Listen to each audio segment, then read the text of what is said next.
Hello everybody, Ignatius Jackson CPA here with another awesome video for you on my YouTube channel. Today we are talking about something pretty cool. I got my co-host here with me from the CPA Huddle podcast. If you haven't listened to that podcast, you really should. Yes. Eric, maybe tell them a little bit about yourself real quick. All right. Well, Ignatius, thank you for having me here in your office in Phoenix today. Keep me from the heat. My name is Eric Pierre. I run a firm called Pierre Accounting. Our headquarters are in Austin, Texas, but we have offices in San Diego, LA, and in about 8 days, we're opening our new office in Houston, Texas. Fantastic. We're really excited to have Eric with us today. I want you to stick around. We're going to be right back in a second, and we're going to talk about self-directing your retirements and the conference that we just attended this last weekend here in Phoenix, Arizona. Go Cardinals, go Sun Devils. Be right back in a second. Looking forward.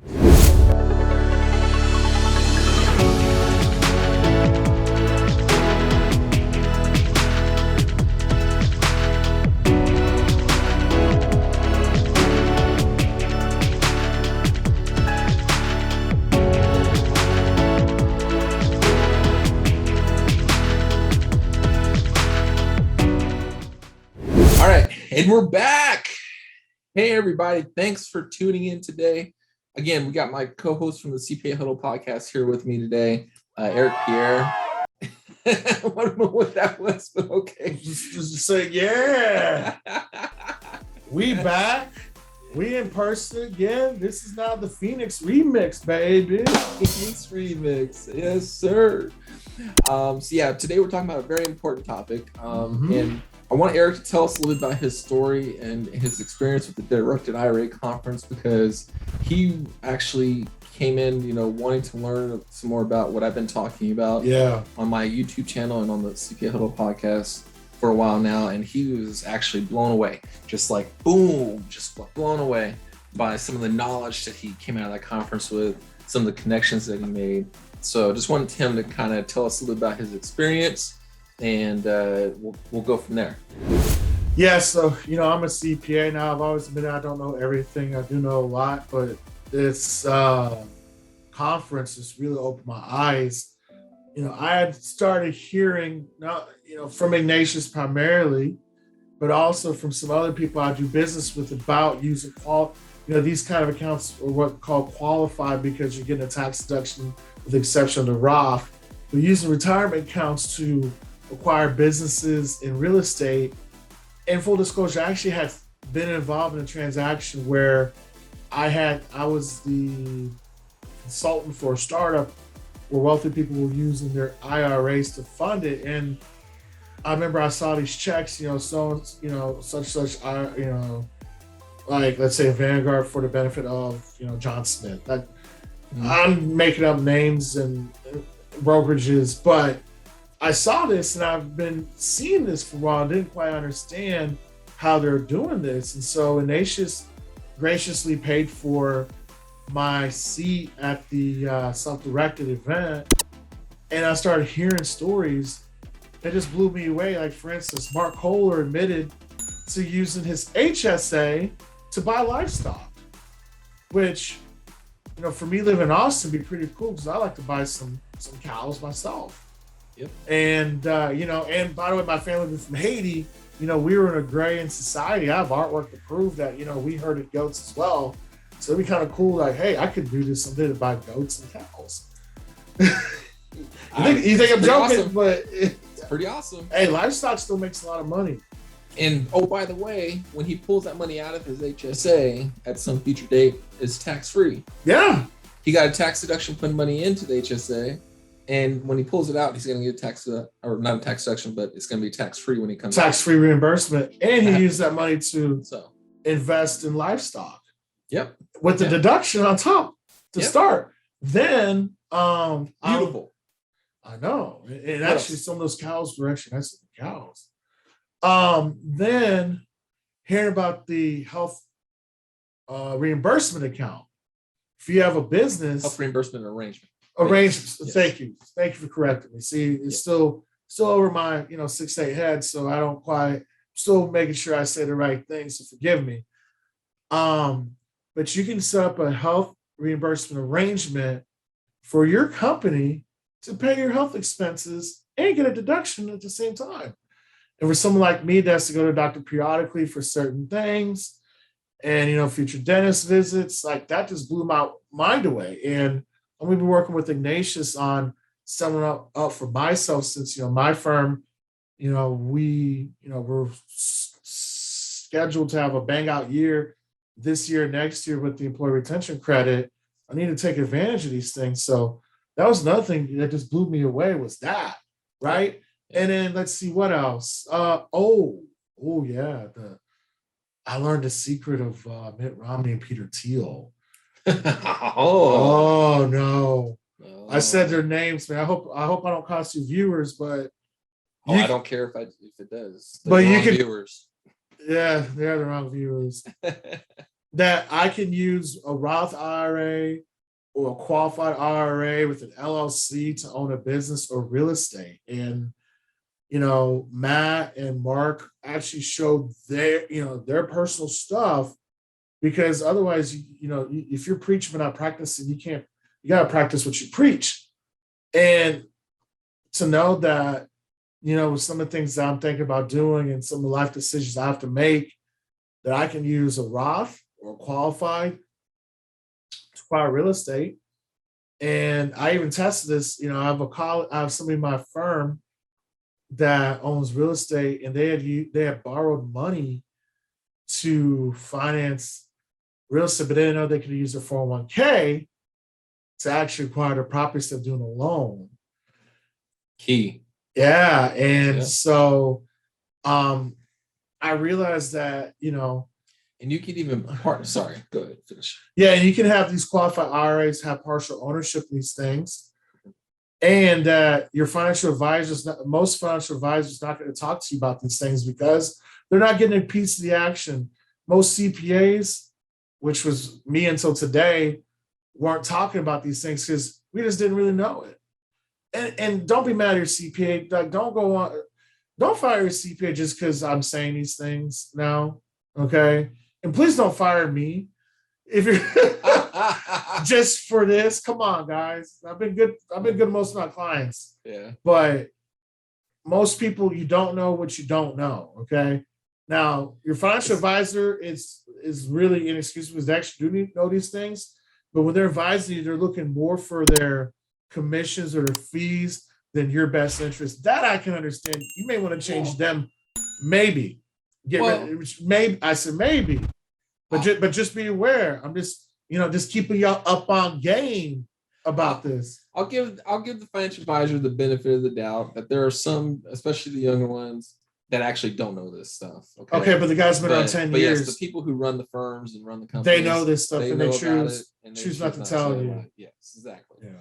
And then in regards to the CPAs that aren't aware of this, I just want you guys to know this isn't something they teach us in college. This isn't something that we go through on the CPA exam. Heck no. I never saw a single question about how do you self-direct a retirement account on the CPA exam. So I wish they would. Again, it's not necessarily your accountant's fault that they don't know this stuff. I mean, should they take the time to maybe learn some things that they didn't know? Yes, but it's not necessarily their fault. So give them a little grace. I know, but I now feel like I've let down some of my clients because I have clients that have been buying real estate, and some of them I think probably have, decent qualified accounts that they could use their qualified accounts to own the property outright, or have it own it and provide the earnest money in the down payment and let it receive the income.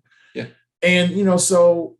I feel like I've let some of my clients down, so now I have to start changing my ways on disseminating that message to let my clientele know that they can do these things, because, this can open the door, particularly for my minority clients that put a lot away in retirement and are looking to start businesses on real estate. It's right there and you're already saving into it, and you'll get much better returns than putting it in mutual funds and things like that. I mean, I wish I knew this when I started my firm. I would have had my 401k from my corporate life own my firm or finance it without paying tax or there's withdrawals, because there's rules that allow you to do that. Yep. And when I learned all that, I had a headache. and I was tired. I was like, wow. I was like, are you kidding me? Yep. I'm like John McEnroe. You got to be kidding me, right? And I'm like, is Matt Swords and Mark Kohler, like, are they high? Am I high? And then when they showed their actual entities, show, I mean, and you don't even have to use it to do home run deals. I mean, these guys who I'm pretty certain are multimillionaires use Roths to buy livestock for, HSA, $6,000 livestock you can sell for 12. Mark Kohler had an IRA. You buy a house for 45,000 in the retirement account, but 4,500 down, and it's cash flowing $500 a month. Yep. I mean, Matt Sorensen had one in Indianapolis. The house was $85,000. It's now worth 170. Yep. So you can use retirement to see, because the key is, like, with these things that I need to make sure I help tell my clients, focus on the return. Don't necessarily worry about the dollar amount. You can get high returns on small deals, and then you stack those small deals. You talk about baseball. Most World Series are won by teams that aren't necessarily hitting the 3-run homer, moving the runners across from first to second, right? Singles, doubles, walks, right? Yep. Same thing with your money. And some of the people that were in the room with us that were 10 million and up, they've been doing this for 20 years. Their first deal was not a $10 million apartment complex. Okay. Their first deal was probably like a $30,000 house. But it's like what Jay-Z said in 444, 1 turns to 2, 2 turns to 4, 4 turns to 8. Those of you who've heard that song, right? And talk about art, it's the same thing. You take a house, 85 turns to 170, 170 turns to 340, 340 can turn to $1 million, $1 million can turn to 10 in no time, because you're investing properly and you're taking advantage of the return. And you're not, you can't get a home run deal. And if you do have an opportunity to get one, go get it. But absolutely. Yeah. But how you take small dollars over time with your retirement account and moving some of it away from the mutual funds and the ETFs into real estate and businesses was life-changing for me. Awesome. Thanks, Eric, for sharing your story and explaining to everybody kind of what you thought was awesome. If you guys haven't heard about this summit, I highly recommend it. Yes. They do it a couple times a year. Mm-hmm. They do at least one in person each year, and then they do a virtual as well. They're talking about adding a third one. I hope they do more. Well. And so, can y'all come to Austin or H-Town or even San Diego? That'd be great if y'all can. I want to go to Hawaii personally. Hey! I've never been to Hawaii. I'll go there. I would love to have a reason to get a tax deduction to go to Hawaii. Same. Hey, so Mark and Matt, if you're listening, Honolulu, Kauai. I would even sponsor the summit in Hawaii. Let me put it to you that way. Ooh, I may give some money for that too. Count me in as a potential sponsor. So we'll see. But yeah, no, thanks everybody for tuning into this. This is super powerful stuff. There's so many things you can do with your retirement accounts. And when I say retirement, I'm not just talking about IRAs. I'm not just talking about 401ks. I'm talking about Coverdell plans for your kids' education. I'm talking about health savings accounts for your medical expenses. I'm talking about SEP IRAs for business owners. There's all kinds of things that you can self-direct and to help you build wealth and accumulate wealth for your family and for your generations to come. And so these are powerful tools. And they're also great estate planning tools, because guess what? They're trust. These counts don't count against your limitations. Nope. From a state tax perspective. Right. And these retirement accounts are legally trust, by the way. Yeah. Asset protected. Asset If you protected. want asset protection, this is the best way to do it, because there are laws that prohibit creditors from coming after certain. Right. Here's the best example: O.J. Simpson. We were reminded that yesterday, right? Look. Yep. Now he was Simpson. Yeah. He was never proven to have committed those acts, but the reason that he's not had to turn any money over to the Goldmans, as we were reminded in the seminar, is that he's got a lot of money in retirement accounts, and by law they're protected. And so also to my men out there and my lady friends, those of you are looking to get married, you may want to shift some of that money into retirement accounts just in case things fall apart in your marriage. You establish it starting out, you get divorced, it's protected from them as well. Well, let's be a little careful there, because if you keep adding money after you get married, then it can become communal property. So what you want to do consult with an estate attorney. Consult with an attorney and make sure you do it the right way. But he's right. There is a way to segregate that to where they can't really come after that if you were to get divorced in the future. Did you hear that, pro athletes? Just remember, you can't make deductions on child support payments on baby mama stuff or baby daddy now. Yeah. Yeah. Or alimony for that matter. Or alimony is not deductible anymore if you started after 2018. Yeah. So, well, anyways, thanks guys for tuning in. I love having this guy in person. It's been a great experience. Learned a lot this weekend. Met a lot of cool people, and we're excited to see what's the future holds for us. And hopefully everybody has a good time. Don't forget to subscribe, like, share, tell all your friends about the YouTube channel.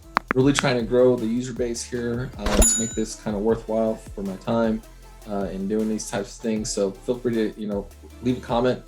Let me know what you think. If there's stuff that we can improve upon, let us know. By the way, these are my brand new shirts that Eric is wearing, hot off the presses. Yeah. For the summit here. And so you'll see me wearing that bad boy a lot more on the podcast as I'm talking about some topics. And so thanks to him for sharing it and wearing it today. So, all right. Yeah. Thanks, everybody. Go Cardinals. Hopefully you win today. Today's Sunday. We're 6-0, and we're playing the Houston Texans, which is where he's from. And so hopefully they don't tank it, because the Texans have a horrible record right now. So the Texans are just broke. I don't know what's more broken, the Texans front office or the IRS. We'll save that for another day. On that note, see you guys later. Thanks for tuning in.